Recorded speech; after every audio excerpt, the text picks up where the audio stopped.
大家好，我是克里斯。今天我買的車又要絕版啦！沒有錯，光陽性能短軸速可達 RTS R165，在換了2波所謂的賽道版車殼之後，似乎意猶未盡。這一次直接搭着 G7 熱度，順勢再推出2套差不多的配色，新換白、平光黑，以及還有一套有點風騷、較有特色的熔岩橘。我用 AI 稍微模擬還原了一下，總覺得橘色讓以往那種被壓制的屁孩感和侵略性，有一種突然被解放出來的感覺，甚至還有一種符合當年 Racing 我戀橘年代的情懷感。看來光陽這次隱約有打算把那一批曾經血氣方剛、含苞待放的少年囡仔重新再召喚回來。怎麼了？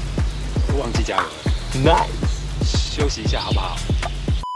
回到我買這台 RTS R165，算是完全沒有經歷過任何改款的初代版本，目前騎了大約5000公里。至於我騎乘情境比例，大概是70%，着重於靈活身法的市區通勤，18天左右需考量綜合操控性能的假日輕旅行，然後剩下20%則是考驗全時穩定發揮的長途遠征。歷經這些不同強度與環境的切身體驗之後，我算是很大程度掌握了這台車的調性。現在就用一位已經過了熱戀期車主的視角，來看看這一次 RTS 的小改款到底是誠意升級，還是擠牙膏的例行公事。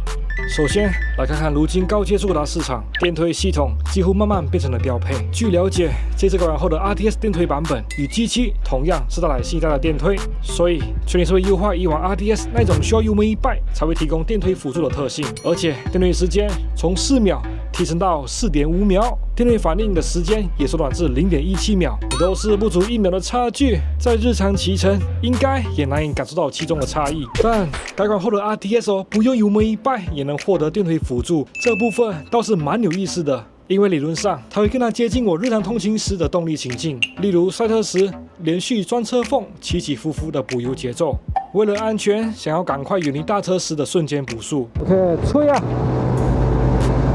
瞬間上到90 ，OK，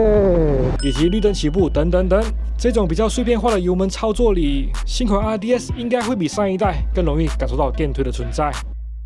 OK， 賬面上我認為應該比較有感升級，除了電推之外，其他就真的還好。現在就讓我直接用他們家內部外流的話術手冊，不是，我說的是銷售手冊，來瞧瞧還有哪些東西是值得拿出來分享的。首先，我認真想問，這族群特徵寫的是什麼意思？出厭自我主宰人生，願意為之己目而立，容易受同儕言論影響。我好像看得懂，又看不太明白。如有熟悉公羊語的高人，再麻煩留言區幫我翻譯一下，為我指點迷津。接下來，這樣實測數據看了，我只想說，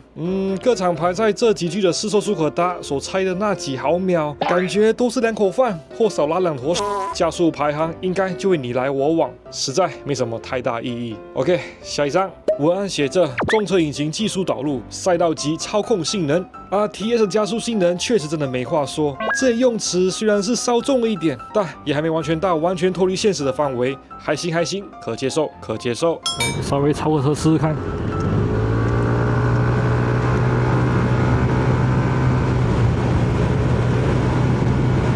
OK， 游刃有餘。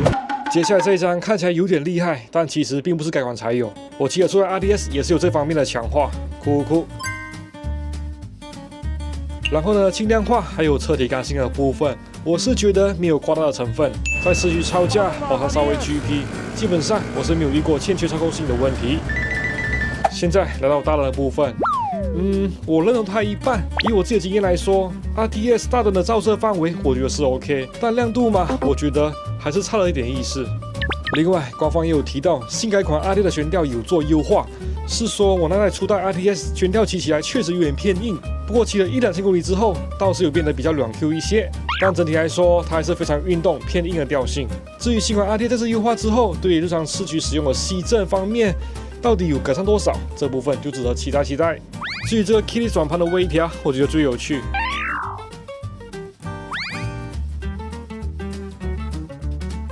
但我個人還是喜歡原本的操作，就是右轉到底，然後發動，這樣對我來說比較自然，也比較直覺。然後值得一提的就是車廂空間稍微加大，來到30公升。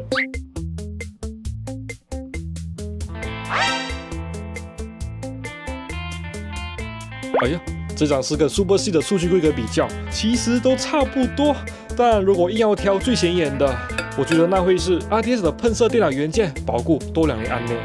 接下來，這原本是125跟135版本才有的獠牙尾燈設計，相信是一些首代165車主都想要改裝的項目。如今 RTX 全車系通用，但我還喜歡原本的靜電、低調、內斂。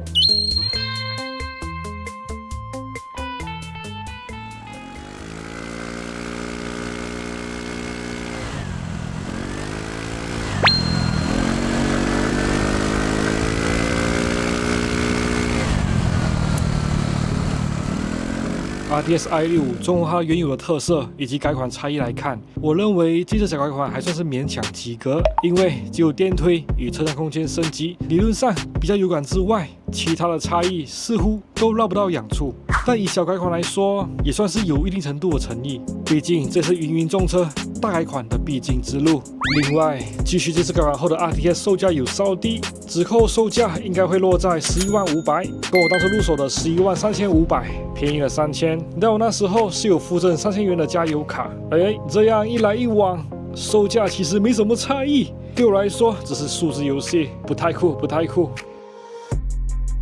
OK， 總之呢，雖然我誠心認為 RTX i65是台好車，但有時候夜深人靜的時候，我也不禁會反思。畢竟我人生第一台速可達就是 RTX， 很多時候所謂的好也是要比較出來的，沒有比較就沒有傷害。話說我在 RTX 之前都是擋車魂，要不當初我的通勤野狼一直壞一直修，最後實在沒有辦法，也基於務實考量才開始接觸速可達。話說當初我沒做功課，就想直接買單月銷冠 Super C， 但老婆還是喜歡 RTX 的外形，為了世界和平，我就選擇了 RTX， 懂的都懂。不過平心而論，以我178的身高，如果要買短軸距的速可達，考量到西部空間 ，RTX 確實也該是我的首選。Anyway， 慶幸最終這台 RTX 有滿足我的通勤剛需，並還加碼激起我對速可達的興趣。那種幾乎零操作、油門一轉就走，東西還能全部塞車廂，比擋車更輕鬆直覺的騎車樂趣，再加上 RTX 的操控性能與充沛動力，真的非常新鮮又好玩。就憑 RTX 對我來說，已經不是單純的代步通勤車這一點，就足以讓我把它歸類成一台好車。